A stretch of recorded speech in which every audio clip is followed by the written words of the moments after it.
Well, I was interested in the heart, and I wanted to be a heart doctor even before I wanted to be a doctor.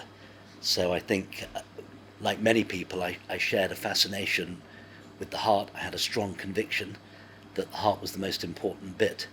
And I suppose that's what drove me in my interest in the heart, both professionally and in the preparation of the beating heart.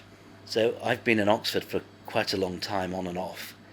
I came to Balliol as an undergraduate, did most of my training in London, a little bit in New York, and then I came back to Oxford as a lecturer about a little bit over 20 years ago, and I've been in the department, then division of cardiovascular medicine, ever since, and I work as a clinical cardiologist. My specialist interest is in coronary intervention, also in the management of coronary artery disease using contemporary medical interventions. And my lab works on immune cell function and how the innate immune system responds both to myocardial infarction in the context of regenerative medicine and healing and repair after MI, but also in the context of atherosclerosis and how we can intervene on those cells to improve patient outcomes. The origin really was when I was given a book called The Medieval Heart by my colleague Elena Lombardi in Balliol. And this was really a revelation because it showed me for the first time how this organ, which I'd spent dealing with in a medical context, had so many rich connotations, particularly to medieval thinkers, to scholars in both secular and also in sacred life. And on the back of that, Jim Harris, a curator at the Ashmolean Museum, and I organised a symposium that was sponsored by the British Heart Foundation and by the NIHRBRC Oxford, which was really very well attended. It generated a lot of public interest, and that really sowed the seed that there was something interesting in this, and I've spent the last 10 years or so exploring some of the themes that emerged. How long it took me to research and write really depends on how focused I could be considered to be in the specific research, because I've been thinking about some of these issues for a very long time. But I suppose since that symposium I started to do a little bit more concentrated reading and gathering of images. And you know, one of the joys of this project is, as people knew I was doing it, they would feed me interesting snippets or images, and I would travel and pick up others. And so really it came into a sort of sharp focus over about a decade, and I really wrote seriously in the lockdown.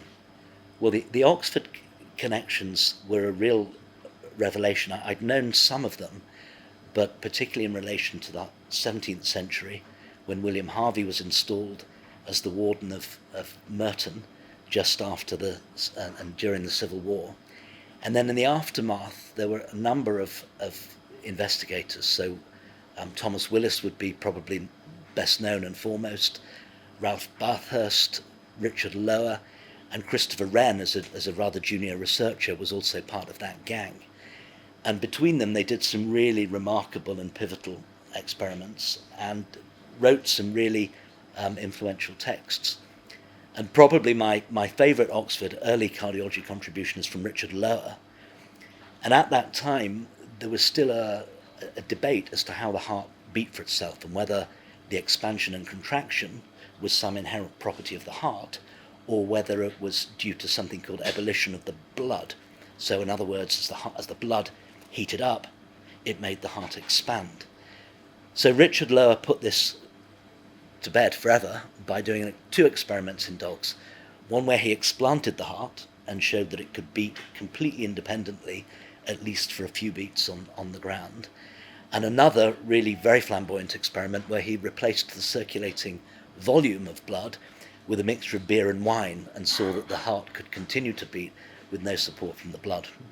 There are a couple of standout parts. One was a collaborative project we did in Oxford, looking exactly 500 years after Leonardo described the vortices of blood exiting the aortic valve. We used 4D MRI to try and recreate Leonardo's conjectures about spirals of blood. And Leonardo was absolutely right, and we were able to demonstrate, and we published in the European Heart Journal, exactly 500 years after Leonardo, the realization of that project, and that was great fun. Probably the most special part of the project was interviewing Denis Noble. So the question of how the heart beats for itself is something that had hung over the ages, from Aristotle to Descartes. Had explicitly posed the question when he heard about William Harvey's ideas about the circulation of the blood. Descartes had said, yeah, but you've got a much bigger problem, which is how the heart beats for itself. And that problem just lay standing for 300 years until Denis Noble, then at UCL, worked out, using a combination of experimentation and computation, the pacemaker potential and how the heart could beat for itself. And I'd known that story for a long time because I've known Professor Noble for a long time. I'd known the science, but what I hadn't had a chance to do was to speak to him about how he regarded the position of his discovery in this long lineage from Aristotle and Descartes and Pascal. And that was a real pleasure. And of course, Denis was characteristically modest in recalling his own contribution to the discovery of the origins of life. But it was a real pleasure for me, and he was incredibly intellectually generous in sharing that story.